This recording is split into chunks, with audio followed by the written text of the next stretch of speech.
दोस्तों, अचानक से 1991 के राजीव गांधी की मृत्यु के बाद जो चुनाव आयोग का रोल था उस पर चर्चा क्यों गर्म हो गई है। क्यों चर्चा गर्म हो रही है कि नरेंद्र मोदी कह रहे हैं कि चाहे तो पूरा का पूरा विपक्ष मुसलमानों को आरक्षण देने के लिए मुजरा करने लग जाए, लेकिन मैं एससी एसटी ओबीसी का आरक्षण मुसलमानों को नहीं जाने दूंगा।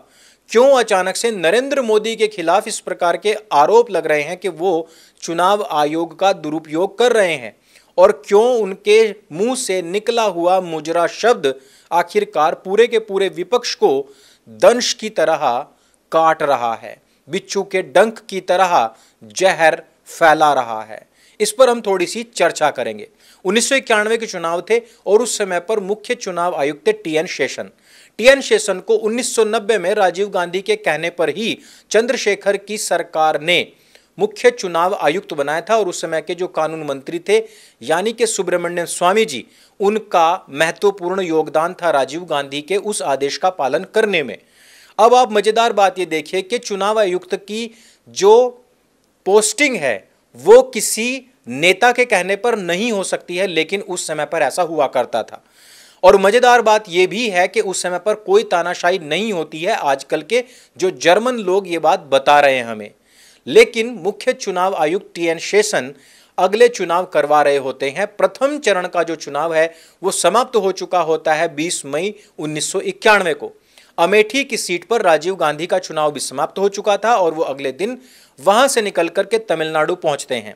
वैसे तो उनकी सभी सभाओं में उनकी पत्नी यानी कि सोनिया माइनो हमेशा उपस्थित रहती थी, लेकिन उसी सभा में सोनिया माइनो नहीं पहुंचती हैं और दुर्भाग्यपूर्ण तरीके से उसी दिन राजीव गांधी जी की हत्या हो जाती है। अब बड़े ही चमत्कारिक ढंग से उस समय के मुख्य चुनाव आयुक्त जो हैं यानी कि टीएन शेषन साहब, वो अगले 3 हफ्ते के लिए चुनाव ही टाल देते हैं। अर्थात उस समय पर सिर्फ 3 चरण में चुनाव होने थे। प्रथम चरण हो चुका था, 2 चरण बाकी थे, उनको 3 हफ्ते के लिए टाल दिया गया। और उस 3 हफ्ते में कांग्रेस ने राजीव गांधी की अस्थियों को लेकर पूरे भारतवर्ष में भ्रमण किया और उनकी अस्थियों पर लोगों का हुजूम उमड़ पड़ा।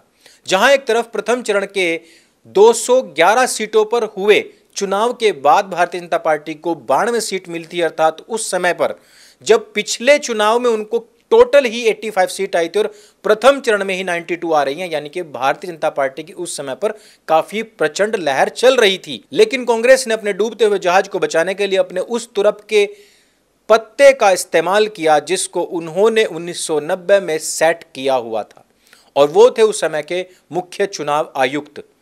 अब वो यहां पर 3 हफ्ते के लिए चुनाव ना केवल टालते हैं बल्कि हर प्रकार की जो आचार संहिताएं लगी होती हैं उनसे भी अपनी लगाम ढीली कर देते हैं। कांग्रेसी घर घर उन अस्थियों को लेकर के घूमते हैं और सिंपैथी गेम खेलते हैं, और उसके बाद में जहां एक तरफ कांग्रेस 5.6% के डिप में जा रही थी, वो अंत तक आते आते 1.6% के मार्जिन के साथ जीतती है और बाद में फिर कांग्रेस की सरकार आती है।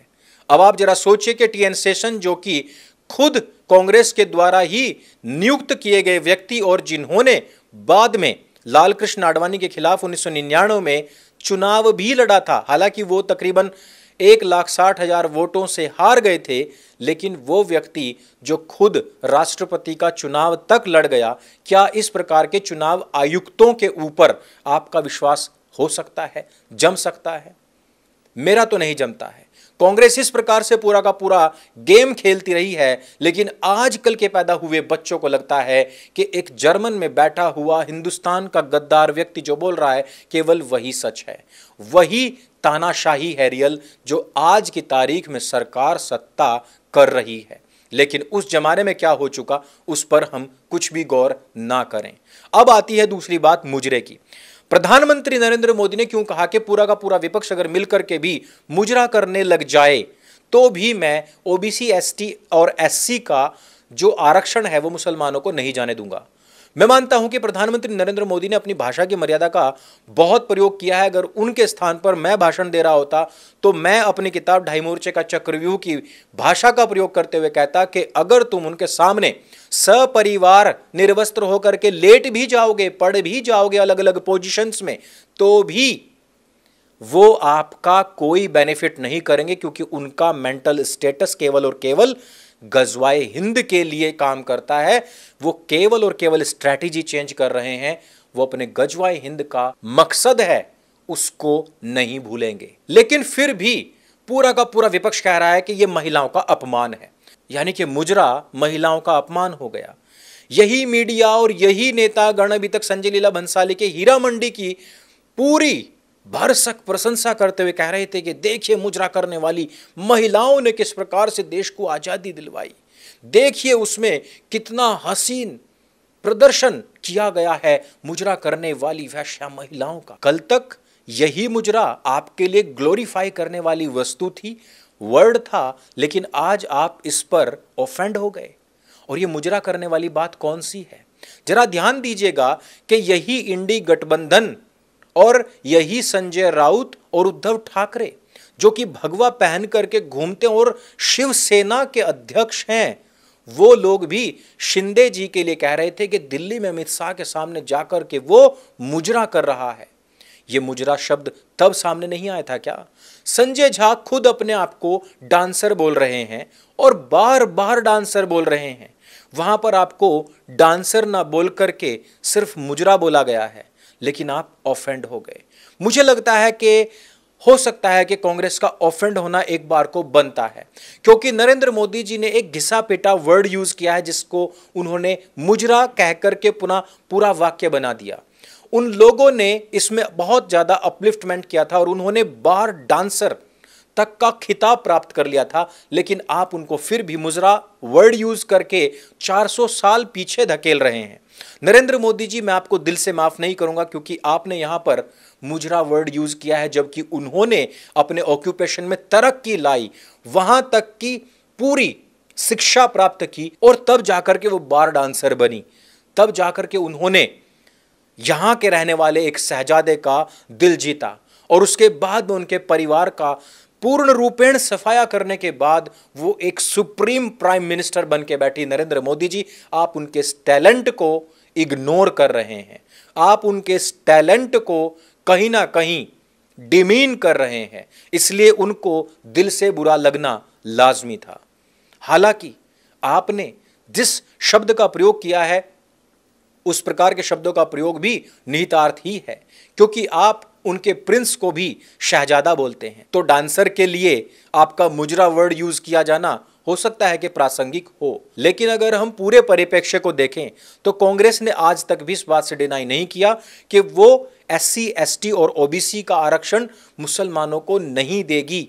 उसने इस बात को स्वीकार नहीं किया है। उसने कहीं पर भी खड़े होकर यह नहीं कहा कि जिस प्रकार से हम कर्नाटक में कर रहे हैं या इंडी गठबंधन की सरकार जो पश्चिम बंगाल के अंदर कर रही है या जो हम तेलंगाना के अंदर कर रहे हैं, वो हम सेंटर में आने के बाद नहीं करेंगे। उसका रीजन यह है कि उनको भी क्लियर है कि हम सेंटर में नहीं आने वाले, अब की बार 40 पार करके दिखाएंगे।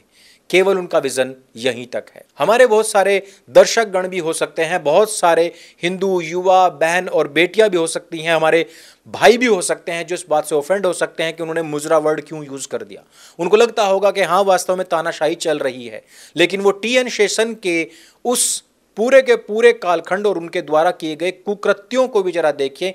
और दूसरी बात कि मुजरा वर्ड जो उन्होंने खुद यूज किया है और उसके बाद नरेंद्र मोदी जिस बात को लेकर के कह रहे हैं, केवल 12 सेकंड का वीडियो काट करके एक नेता को, एक प्रधानमंत्री को या फिर आधिकारिक व्यक्ति को बदनाम करने का कार्य यदि आप करेंगे तो फैक्ट चेकिंग तो होगी ही होगी। अब आप जरा मुझे खुद बताइए कि क्या हिंदुओं में से जो जातियां हैं उनमें से SC, ST, OBC का आरक्षण काट करके मुसलमानों को दिया जाना चाहिए? उन मुसलमानों को जो कि स्वयं ये मानते हैं कि हमारे में कोई कास्ट नहीं होती है भाई, हमें तो कास्ट डिस्क्रिमिनेशन होता ही नहीं है, हम तो नबी के रास्ते पर चलने वाले लोग हैं, मुसलमान बराबर है।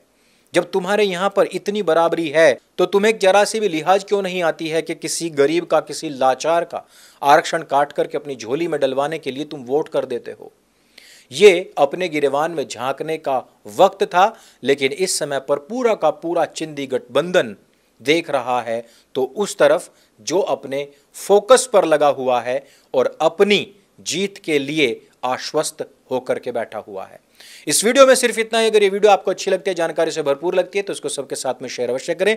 और जो चीजें हम YouTube पर नहीं बोल पाते हैं उस चीज को पढ़ने के लिए आपको 2.5 मोर्चे का चक्रव्यूह पुस्तक अभी ऑर्डर करनी पड़ेगी, और इसका लिंक जो है वो डिस्क्रिप्शन और पिन कमेंट में हमने दे दिया है। इस वीडियो में सिर्फ इतना ही। मेरे संग बोली सत्य सनातन वैदिक धर्म की जय। जय हिंद, वंदे मातरम।